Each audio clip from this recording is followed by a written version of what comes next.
My guest tonight is composer Blue Jean Tyranny. He creates music for orchestra, chamber ensembles, and electronics. But he is best known for the ravishing beauty of his compositions for the piano. Roulette TV is honored to present Blue Jean Tyranny. Moon button, white button moon, folded and forgotten, sudden, small button moon. In the subtle, somber evening, August grasses look like ice. If you're smitten green with grieving, if you feel you have no choice, if your head is hot and hollow, if you're falling into ruin, follow me from pearl to yellow, white button moon. If my face is blank and solemn, you will know it is because on the bottom it is written, 0 is as 0 does. Small button, white button, small button moon.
My guest this evening is Blue Jean Tyranny.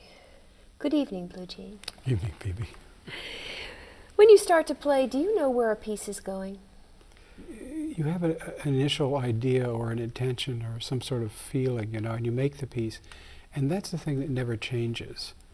But what you work on is the technique for making the piece exist, to be what they use the term realization. You make a realization of the idea.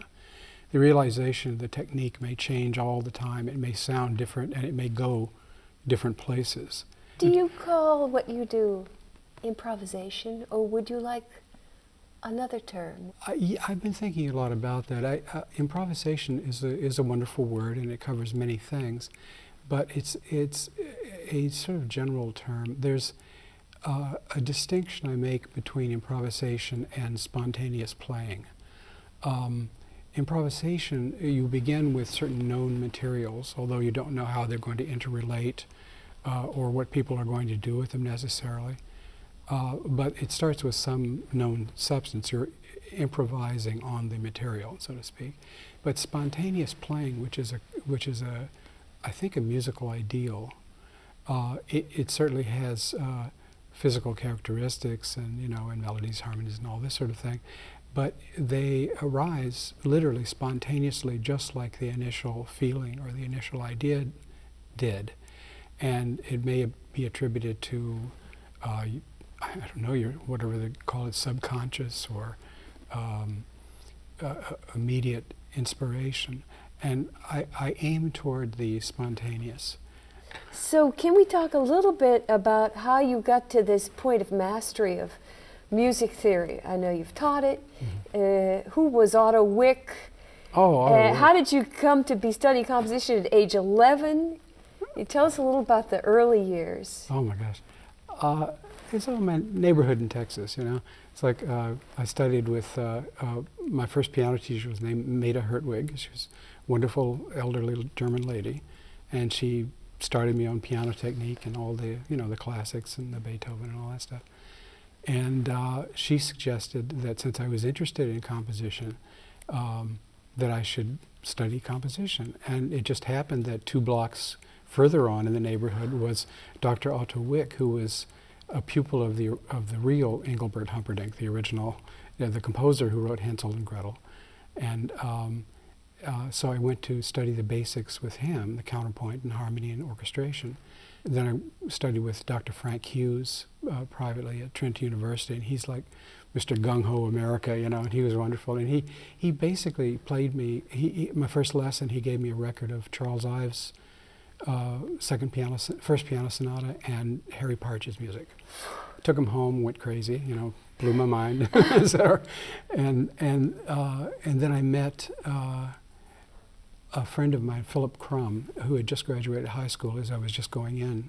And Philip and I discovered that we had a love of new music, and we started, very early. He was like 17, and I was like 13 or 14 or something. We started doing concerts of new music. We did a festival at the Mackney Art Institute, and hired other musicians, and we did Richard Maxfield's electronic music. We did a lot of premieres of Cage's chamber works, just a lot of new people. You mentioned John Cage, mm-hmm. and I want to be sure to cover the avant-garde aspects and experimental aspects of what you're doing. John Cage seems to be our theme for this season. Good. Everybody, all of our guests were touched by him in some way, and I know that you knew him. Is there did he leave a lasting impression on you? Oh goodness, yes. I recorded John doing the entire book of Empty Words, the piece based on Thoreau's writings, Walden Pond, etc. And that took a week, and we did that in Berkeley, and we got to know each other very well that way. And in fact, I remember John showed up, he was on the special diets for his arthritic problems, and he would carry around a picnic basket with his food and his special food, and one day he came in with lots of Anchor Steam beer, and I said, John, this is how does this fit into your diet plan? He says, I file it under grains. So, you know, it was just beautiful. I mean, when he was reading the piece, it was like so beautiful. And at the end, it's just this very, very, very long pauses between words, and it's like an old man just kind of muttering to himself sitting under a tree or something. It's just beautiful, you know. Could we speak about another one of your collaborators? Your long-time creative association with Robert Ashley. I knew of Robert's work first through Philip Crum, who went to Ann Arbor a couple of years before I got there, and encouraged me to come there. So it seems like he allows you space to. Yeah. The only people I really enjoy collaborating with, otherwise it's a job, is people that let me have a great deal of freedom. We know that you, in the early 70s, played briefly, or I don't know how long, with Iggy Pop. Well, you know, all of that stems from the Ann Arbor experience of the 60s and early 70s. It wasn't something that went on once a year or something like that. This is a constant lifestyle with the whole town. Iggy was as interested in the Once Festival as he was in rock and roll and founding what's now called punk. And Iggy was a very good drummer. He was an excellent drummer. And we were in a band together called the Prime Movers Blues Band. And I've been playing rock and roll since I was 13. I played in Texas bands at Battle of the Bands in the drive-in theaters, you know, where they'd throw things at you, stuff like that. I've been doing that my whole life. I like all American, a lot of American musicians. I've played everything. I mean, I played every kind of music, you know, and I don't distinguish between them. We've been here talking with the great Blue Jean Tyranny, and we've been so honored to have him as our guest Oh, it's a on pleasure. Roulette TV. Thank you.